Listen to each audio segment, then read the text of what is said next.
Hey everyone, this is Shahan Khan. Welcome to my channel Learner's Spirit. So in today's video, we'll discuss the Class 8 Honeydew chapter number 3, which is Glimpses of the Past. So ये जो chapter है इसमें हमें past के बारे में बताया गया है पिक्टोरियल ग्लिम्सेस के फॉर्म में, यानी कि ये जो स्टोरी है, ये जो चैप्टर है, इसमें हमें जो कॉमिक में जैसा प्रेजेंट किया जाता है वही प्रेजेंटेशन इसमें है। और ये जो लिखी गई है, ये किसने लिखी है? ये लिखी है एस.डी. सावंत ने। एस.डी. सावंत इसके राइटर हैं। तो सबसे पहले हम देख लेते हैं ग्लिम्सेस का मीन्स क्या होता है। I think past is very much clear to you, हमारा अतीत।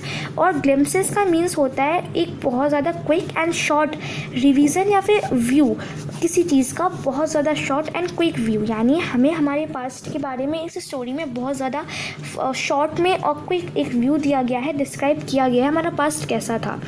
तो यहाँ पर बिफोर यू रीड में हमें दिया गया है कि इस चैप्टर में कुछ पिक्टोरियल ग्लिम्सेस हैं हमारी हिस्ट्री की, जो हमारी कंट्री की ही हैं, कहाँ कब से कब तक, from 1757 to 1857। So this is an important time period.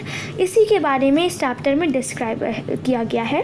तो ये जो पिक्चर्स हैं और स्पीच बबल्स हैं, ये हमें हेल्प करेंगे हमारी अंडरस्टैंडिंग को क्लैरिफाई करने में कि क्या कंडीशंस थी जिनने जो फर्स्ट वॉर ऑफ इंडिपेंडेंस था उसको लीड किया, यानी कि ऐसी क्या कंडीशन बनी, क्या स्थिति थी जिन्होंने first war of independence of in 1857 को जन्म दिया, या फिर क्या हुआ कि ये वॉर हमें करना पड़ा इंडिपेंडेंस का, ऐसी क्या कंडीशंस बनी। यहाँ पर पहली जो हेडिंग है दैट इज़ दी मार्टर्स। तो ये जो वर्ड होता है ना, MARTYRS, इसका मीन होता है जो शहीद लोग हैं उनके लिए। तो यहाँ पर आप देख सकते हैं ये जो पिक्चर बनी हुई है, ये दिल्ली के एक फंक्शन की है। और इसमें जो यहाँ पर आप देख सकते हैं जो माइक पकड़े हुए हैं और एक सिंगर है, ये बहुत ज़्यादा famous, I think you know, ये है लता मंगेशकर, जिन्होंने अपना बहुत ज़्यादा फेमस सॉन्ग गाया था, ओ माई कंट्री मैन, ए मेरे वतन के लोगों वाला। देन यहाँ पर इंदिरा गांधी, लाल बहादुर शास्त्री, जवाहरलाल नेहरू भी यहाँ पर बैठे हुए हैं। देन यहाँ पर एक और हमें कुछ हमारे फ्रीडम फाइटर्स की पिक्चर्स दी रखी हैं। देन जो सेकेंड हमें मिलता है ना, दी कंपनी कन्क्वेस्ट 1757 to 1849, यानी अब हमें बताया गया है 1757 से लेकर 1849 तक। तो यहाँ पर बताया गया है कि जो सुपीरियर वेपन्स, उसके सुपीरियर वेपन्स थे, जो ब्रिटिश ईस्ट इंडिया कंपनी थी वो अपना पावर 18th सेंचुरी इंडिया में बढ़ाती जा रही थी ना, जो 18th सेंचुरी थी उसमें वो बढ़ाती जा रही थी। अब आप देखिए यहाँ पर कि यहाँ पर जो सिर्फ पिंक वाला एरिया है वो है ब्रिटिश टेरिटरी का। और अभी भी आप देख सकते हैं कि जो इंडियन प्रिंसेस हैं उनके पास most of the means almost पूरा है, और जो थोड़ा सा है वो ब्रिटिश टेरिटरी के पास है, लेकिन वो अपना एक्सटेंड करती जा रही थी धीरे धीरे करके। तो यहाँ पर जो इंडियन प्रिंसेस थे वो क्या थे? शॉर्ट साइटेड मीन्स वो फ्यूचर के बारे में नहीं सोचते थे, ज़्यादा दूर तक नहीं सोचते थे, थोड़ा ही सोच रखते थे, ठीक है। तो हमारे इंडिया के जो प्रिंसेस थे वो शॉर्ट साइटेड थे। तो यहाँ पर क्या कह रहे हैं वो लोग? कह रहे हैं दैट अपसार्ट राजा बाह call the English merchants they will help me to defeat them. तो यहाँ पर क्या हो रहा है कि क्या हुआ था कि जो राजा लोग थे वो सोचते थे अगर मुझे इसका यहाँ पर रूल मिल जाए, तो वो हमेशा चाहते थे कि मुझे इस जगह का रूल मिल जाए। उसके लिए वो कुछ भी कर सकते थे, किसी को मार भी सकते थे, किसी का साथ दे सकते थे किसी को हराने के लिए। तो क्या सोचते हैं वो लोग, हमारे यहाँ के प्रिंसेस, वो क्या करते हैं कि ब्रिटिश के साथ मिलके एक दूसरे को डिफ़ीट करते हैं। और जब वो एक दूसरे को डिफ़ीट कर देते हैं ब्रिटिश के साथ मिलके, तो ब्रिटिश मींस जो राजा थे वो तो ख़त्म हो जाते हैं, और जो जिसके साथ ब्रिटिश मिली हुई थी तो ब्रिटिश उनको भी ख़त्म करके खुद पूरा रूल ले लेती थी।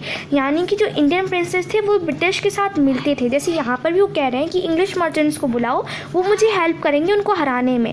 लेकिन अक्सर क्या होता था कि वो हेल्प करते थे और इस वजह से ही राजा मरते जाते थे, उनकी पॉपुलेशन कम होती जाती थी और ये अपनी टेरिटरी बढ़ाते जाते थे, है ना। जो पीपल हैं उनमें कोई पीस नहीं रह गया, तो कोई शांति नहीं थी, क्योंकि कांस्टेंट फाइट्स हो रही थी, लगातार फाइट हो रही थी। दी रिवॉल्वरीज help the Indian East company, जो रिवॉल्यूशंस हो रहे थे, बार बार जो रिवेल्स हो रहे थे, उसने हेल्प किया ईस्ट इंडिया कंपनी को कि वो और भी जल्दी इंडियन प्रिंसेस को सबड्यू कर दे एक के बाद एक। यानी कि मैंने जो भी आपको बताया कि वही हो रहा था, किंग्स ब्रिटिश के साथ मिलकर दूसरे अपने साथी राजा को हरा देते थे, तो इस वजह से वो इंडियन प्रिंसेस को और भी ज़्यादा अच्छे से यानी ईजिली सबड्यू कर पा रहे थे। तो लेकिन हमारे इंडिया में एक फारसीन रूलर भी थे जिनका नाम था टीपू सुल्तान। वो क्या थे, कहाँ के थे? वो मैसूर के थे, जिन्हें हम लोग टाइगर ऑफ मैसूर भी कहते हैं, है ना। तो जो टीपू सुल्तान थे वो मैसूर के थे और वो जब तक लड़ते आखिरी दम तक भी उन्होंने ब्रिटिश का सामना किया था। देन यहाँ पर नेक्स्ट हमें दिया गया है कि ये लोग कह रहे हैं कि कुछ लोग ऐसे भी थे जो ब्रिटिश को समझते थे कि wow they are so good, और कुछ थे जो मीन्स फॉरेनर्स अच्छे नहीं थे, है ना, वो सोचते थे कि ब्रिटिशर्स अच्छे नहीं। पर कुछ राजा थे जिनकी जो राजा ब्रिटिश की मदद लेके दूसरे राजा को हरा रहे थे, वो सोचते हैं कि वाओ ब्रिटिश तो बहुत अच्छे थे, उनको तो गॉड ने भेजा है। तो कुछ लोग कहते हैं कि अब तो पीस है हमारी कंट्री में, कोई भी वॉर नहीं हो रहा, कोई भी ठग लूट नहीं रहे हमारी कंट्री को। तो ये जो राजा है वो कहता है कि वाह कि ये तो गॉड ही है, भगवान ही है जिन्होंने ब्रिटिश को भेजा है ना। तो कोई ये कहते हैं कि अपनी जो डेस्टिनी है, अपना जो भाग्य वो उनके साथ मिला हुआ है, उनके साथ लिंक्ड है, ठीक है। तो ये इंडियन का क्या कहते हैं रिएक्शंस है, ये रिएक्ट करते हैं इस तरीके से उनके कन्क्वेस्ट को, ठीक है। कुछ लोग सोचते हैं कि जो वाइट मैन है वो क्या कर रहे हैं, हमारे किंग्स को मार रहे हैं, उनसे उनकी राजगद्दी छीन रहे हैं। और कुछ लोग कहते हैं कि जो कुछ किंग्स हैं वो ठीक नहीं है, आफ्टर ऑल वो हमारे लैंड के, उन्हें मरना नहीं चाहिए। और यहाँ पर ये भी कहते हैं कि हम उन फॉरेनर्स के गुलाम बन जाएंगे अगर ऐसे ही चलता रहा तो। देन यहाँ पर थर्ड आता है British rule which is from 1765 to 1836। तो क्या होता था, हमारे इंडिया में पहले से ही बहुत सारे हम कह सकते हैं ऐसे रिलीजियस हम मान्यताएं थी हमारे कंट्री में, कुछ ऐसी जो कि बहुत ज़्यादा हम कह सकते हैं कि अनइक्वल थिंग थी हमारे कंट्री में। तो क्या थी वो थी कि जो रिलीजियस लीडर्स थे वो क्या करते थे, अनटचेबिलिटी और चाइल्ड मैरिज जैसी आइडियाज़ को बहुत मानते थे। और ये भी था कि जो कोई भी लोग हैं, अगर ये माना जाता था पहले के ज़माने में, अगर कोई भी लोग सी को, समुद्र को क्रॉस करते हैं तो अपना जो भी उनका रिलीजन होता है वो उसको खो देंगे, वो अपना लूज़ कर देंगे, उसका जो धर्म है वो भ्रष्ट हो जाएगा। और कुछ लोग ये भी कहते थे कि जो इस वर्ल्ड में जो भी मिस्ट्री, जो भी परेशानी है वो सिर्फ़ और सिर्फ औरतों की वजह से, सिर्फ़ और सिर्फ वुमेन की वजह से है, ठीक है। और कुछ तो कहते हैं कि जो ट्रुथ ये है कि जो इंडियंस हैं उन्होंने अपनी, यहाँ ब्रिटिश क्या कहते हैं, ब्रिटिश कहते हैं, तो जो ब्रिटिश थे वो कुछ कहते थे कि जो ये सच तो ये है कि इंडियन ने अपनी सेल्फ रिस्पेक्ट खो दी है, और जो ब्रिटिश ने उनको क्या कर दिया है, स्कॉन कर दिया है। जो नेटिव्स हैं वो क्या है, अनवर्दी हैं ट्रस्ट के, इनकैपेबल हैं ऑनेस्टी के। अब उन्हें ये समझ में तो आ रहा था अगर वो एक दूसरे को हराने के लिए एक दूसरे से ही लड़ते रहते हैं तो उन्हें ये तो पता चल गया था ये डिसऑनेस्ट है, एक दूसरे को मारते हैं ये लोग, हमारी सहायता लेके एक दूसरे को मार रहे हैं, तो ये डिसऑनेस्ट तो है ही।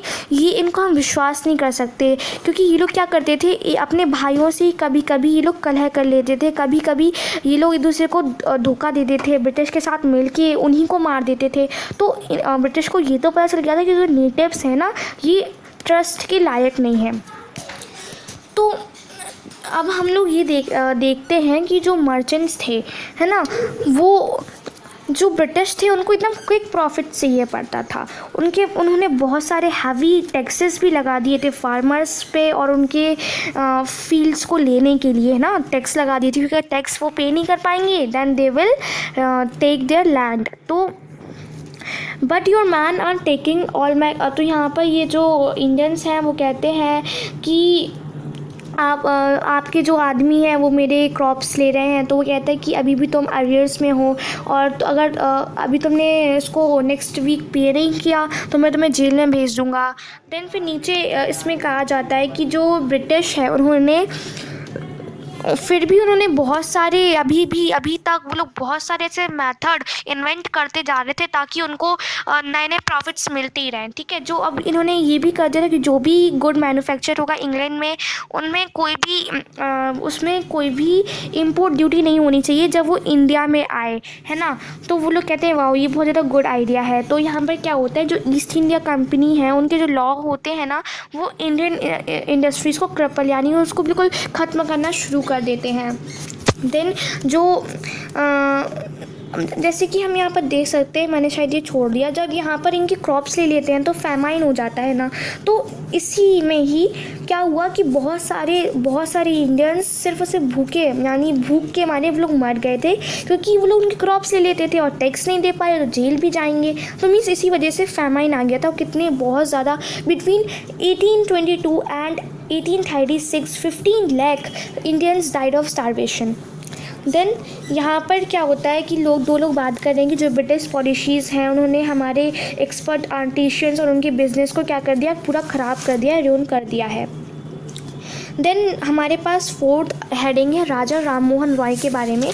तो यहाँ पर जो राजा राम मोहन रॉय है ना, वो बहुत ज़्यादा इंटेलिजेंट थे और मीन्स वो ना इक्वालिटी पे बिलीव करते थे। जो राजा राम मोहन रॉय थे वो एक एजुकेटेड पर्सन थे बंगाल से, और उन्होंने ये समझ लिया था कि हमारी कंट्री के साथ क्या गलत हो रहा है, ठीक है ना। तो वो कहते हैं कि हमें let us not despise our self our ancient, हमें अपने आप को ख़राब नहीं करना चाहिए, बिखरने नहीं देना चाहिए। हमारा जो एंशिएंट कल्चर है वो ग्रेट है और हम कैपेबल हैं अपनी ग्रेटर अचीवमेंट्स को पाने के लिए। हमें सबसे पहले अपनी सोसाइटी को रिफॉर्म करना होगा। देन उसके बाद और जो सुपरस्टिशंस थे, बहुत सारे मैंने आपको बताया सुपरस्टिशंस थे, like untouchability and child marriage, है ना। तो ये जो सुपरस्टिशंस थे, रिलीजियस सुपरस्टिशंस, ये हमें एकदम रुइन कर रहे हैं, बिल्कुल ख़राब कर रहे हैं, नष्ट कर रहे हैं।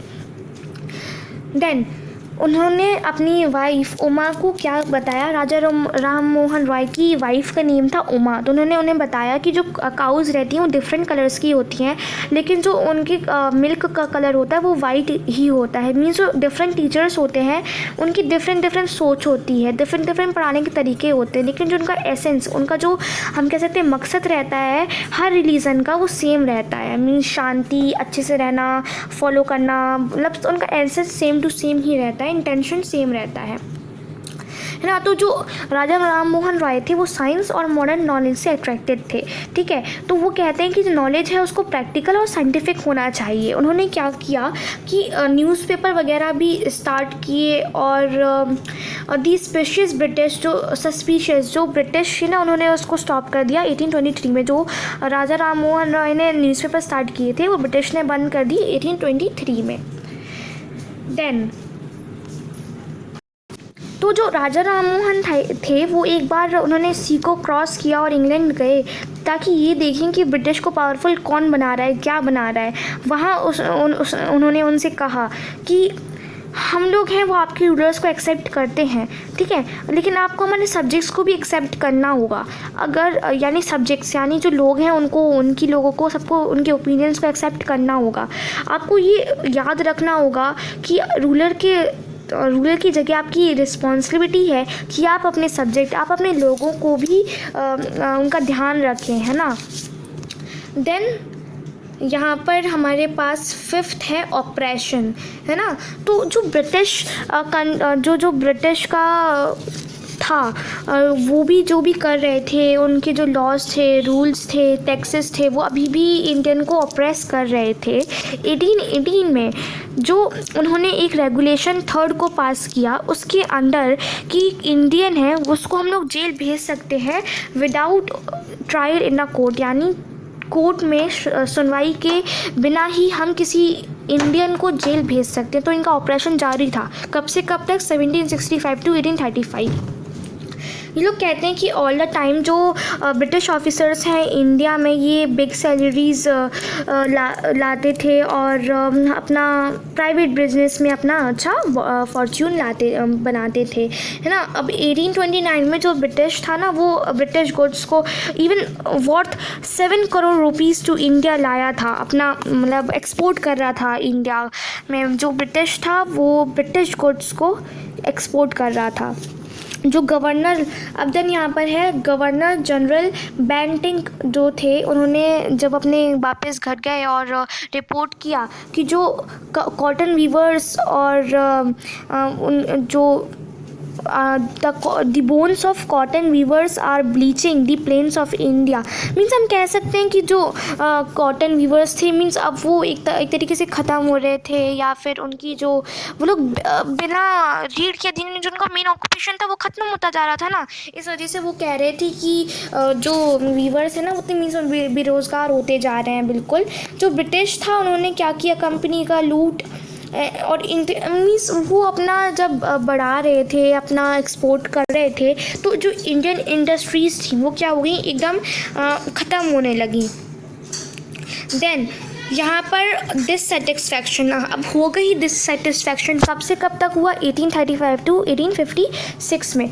जो एजुकेशन है वो इंडिया में वो पर्शियन में थी और संस्कृत में थी, लेकिन जो 1835 में एक जो इंग्लिश मैन थे जिनका नाम मैकॉले था, लॉर्ड मैकॉले, उन्होंने एक चेंज को सजेस्ट किया। उसमें कहा गया कि हमें नेटिव्स को इंग्लिश लैंग्वेज सिखानी चाहिए, जिससे बहुत से लोग एग्री भी हुए, है ना। तो जो इंग्लिश एजुकेशन थी वो हमें क्या करेगी कि जो ब्रिटिश जो इंडियन नेटिव्स हैं, जो English education produce clerks to whom the British gave pretty jobs under them. Incidentally, it also produced a new generation of intellectuals. तो मीन्स यहाँ पर कुछ लोग तो कहते थे कि हाँ हमें अपने भाइयों को बस एजुकेट करना चाहिए और हमें अपनी मटेरियल कंडीशन उसको भी इम्प्रूव करना चाहिए, है ना। कुछ लोग कहते थे कि हमें अपने लोगों को ब्रिटिश पार्लियामेंट में भेजने के लिए भी एजुकेट करना होगा, है ना। और क्या होता था कि पहले तो बहुत कम रूल था ब्रिटिश एरिया का, ब्रिटिश टेरिटरी का, लेकिन 1856 से आते ही ये मैप था, स्टेट्स इतने कम बचे थे और लगभग पूरा जो एरिया था वो ब्रिटिश ने कवर कर लिया था। देन उन्होंने कहा था कि जो लोग कहने लगे कि वो लोग ब्रिटिश लोग हैं वो बहुत ही कम इंडियन की जो लीड्स हैं उनके बारे में ध्यान रखते हैं, केयर करते हैं। हमारे जो किंग हैं वो बिल्कुल पपेट्स बन गए हैं और हमें हमारी old jobs, we have lost और ओल्ड जॉब्स, हमने अपनी ओल्ड जॉब्स भी खो दी है। और वो पंडित कहता है कि हमने अपने लैंड भी खो दिए हैं, दे आर कन्वर्टिंग, अपने ब्रदर्स को लोग बदल रहे हैं। तो वो कहता है कि पंडित से कि तुम उनसे बात करते हो, कुछ करो उन्हें वापस लाने के लिए, यानी इंग्लिश पढ़ रहे थे वो, उन्हीं के जैसे बनेंगे। ब्रिटिश उन्हें जॉब दे रही थी, है ना, न्यू जनरेशन प्रिपेयर कर रही थी इंटेलेक्चुअल्स की। इस वजह से वो लोग कहते हैं कि हमें उन्हें वापस लाना पड़ेगा, ब्रिटिश जैसे बनते जा रहे हैं। अब हुआ लास्ट 7th टॉपिक है द स्पार्क्स। तो स्पार्क्स हुआ मीन्स रिवॉल्यूशन हुई, क्रांति हुई। अब यहाँ पर क्या हुआ, छोटी सी उन्होंने यहाँ पर एक फूक आज़ादी की या फिर लड़ाई की, वो यहाँ पर शुरू हो गई थी। जो टैक्सेस थे वो क्या हो रहे थे, कंटिन्यू हो रहे थे, वो पीसेंट्स को एकदम मीन्स बर्बाद करते जा रहे थे। बंगाल में तो जो सेंट्रल्स थे जिन्होंने अपने लैंड्स खो दिए थे न्यू लैंड रूल्स के तहत, उन्होंने वो अलग हो गए और 1855 में वो रिबेलियन, और उन्होंने यूरोपियंस को क्या किया, उनके सपोर्टर्स को भी नहीं पसंद कर रहे थे। फिर उन्होंने उनकी तरफ मैस किए, यानी उनकी तरफ उन्होंने विद्रोह किया, क्योंकि उन्होंने अपना लैंड खो दिया था ना। तो डिसकंटेंट था वो इंडियन कंपनी आर्मी में भी हो रहा था। तो क्या हो रहा था कि जो सेटिस्फेक्शन नहीं रहा था, जो वाइट सोल्जर वो कह रहे थे उनके पास ज़्यादा पे आता है और जो हम लोग हैं उनके पास कम आता है, वो जल्दी प्रमोशन भी ले जाते हैं और हमें बहुत ज़्यादा कम प्रमोशन मिलता है। वो कहते हैं, हमें अंग्रेज़ कहते हैं सी को क्रॉस करो, जो कि हमारे रीज़न के अगेंस्ट है। और ये टोपी वाला कौन होता है हमारे बहुत ज़्यादा ओल्ड कस्टम्स को अबॉलिश करने वाला, मीन्स टोपी वाला कहते थे उनसे। ये कौन होता है कि हमें ये सब करने वाला, कि हमारे जो बहुत सालों से चले आ रहे हैं हमारे कस्टम्स उनको ड्यून करे। तो ये कहते हैं हमें अपने अंग्रेज़ों को जल्दी से यहाँ से ड्राइव आउट करना पड़ेगा। जो सिपाही मंगल पांडे थे उन्होंने भी हमला किया, शायद बैरकपुर से किया था, नॉट श्योर, वहाँ से उन्होंने हमला किया, वो भी एक सिपाही थे। देन थाउजेंड्स ऑफ अदर सिपाहीज, यानी उन्होंने रिवॉल्ट किया, बहुत सारे अदर सिपाही थे जिन्होंने रिवॉल्ट किया और अपनी यूनिफॉर्म को भी उतार दिया था। देन कुछ इंग्लिश मैन थे जिन्होंने कुछ इंडियंस की रिस्पेक्ट की और उनके कस्टम्स को समझा और पीपल के माइंड को समझा। कहा कि ओ प्राउड ब्राह्मण सोल्जर्स, मीन्स क्या हुआ था कि कुछ उन्होंने ब्रिटिश ने लॉन्च किया था कुछ ऐसी बुलेट्स जो कि बनी हुई थी, जिनको ग्रीस किया गया था काऊ एंड पिग के फैट से, जो कि कहा गया कि तुम ब्राह्मण हो क्या, तुम ये सब करोगे, इसको ग्रीस आउट करोगे, वो भी अपने माउथ से इनको, तो जो कि इनके फैट से बनी हुई है। ठीक है, तो कहते हैं क्या, और ये कहता है कि हमें भी इन्होंने क्या कर दिया, डिसीव कर दिया है वाइट मैन ने। तो सून जो चपाटीज़ थी वो विलेज में भेजी गई कि soon chapatis were went from village to village to tell the people that their emperor will want their services। तो यहाँ पर क्या कह रहा है कि लोगों को चपाटी दी जाती थी और उनसे कहा जाता था कि तुम हमारे साथ क्रांति करोगे, हमें तुम्हारी सर्विसेज चाहिए और हम लोग क्या करेंगे, हम लोग रिबेल करेंगे, है ना। तो यहाँ पर क्या होता था, जो लोटस फ्लावर्स थे वो इंडियन सोल्जर्स में सर्कुलेट किए जाते थे और कहते थे कि फॉरेनर को डेथ मिलनी चाहिए, और जो मासेस थे वो उनको पैट्रियट्स को शेल्टर भी देते थे। देन यहाँ पर एट्थ है रिवॉल्ट हुआ, तो वहाँ पर मेरठ में एक वॉलेंट आउटब्रेक हुआ। देन जो सिपाही थे वो दिल्ली को मार्च किए गए और कहा कि हमारे जो बहादुर शाह हैं वो लीडर थे मतलब के, वो हमारे ज़िंदा रहें, जिंदाबाद, उनकी तरफ नारे लगाए। देन कहा गया कि जो रिबेलियन है वो ज़्यादा दूर दूर तक फैल गए। ठीक है, जो बहुत सारे लैंडलॉर्ड्स थे जिन्होंने अपने लैंड खोए थे क्योंकि ब्रिटिश पॉलिसीज़ की वजह से, और वो सब उनको बहुत से लोग मारे भी गए थे। तो वो क्या कहते हैं कि जो वाइट मैन का जो रूल है उनको ही मानना चाहिए।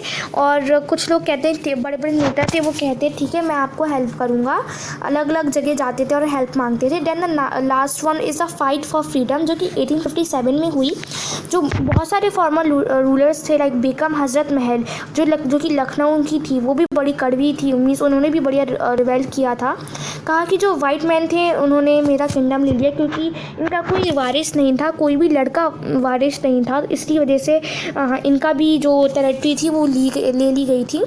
जो कि जैसे कि मौलवी अहमदुल्ला और जो कि फैज़ाबाद से थे, जो ये बहुत ज़्यादा पॉपुलर लीडर थे जिन्होंने पीपल से कहा कि भाइयों उठो और जो अंग्रेज़ हैं वो हमारे लैंड को ले रहे हैं, है ना। और जो पीपल थे इलाहाबाद के, बरेली के, कानपुर के, हर जगह से उठे, मीन्स वो लोग लड़ाई करने के लिए तैयार हुए। जो अजीमुल्ला खान थे उन्होंने ताते टोपे से कहा कि हमें पेशवा नाना साहिब को अपना लीडर रखना चाहिए इस वॉर ऑफ इंडिपेंडेंस में।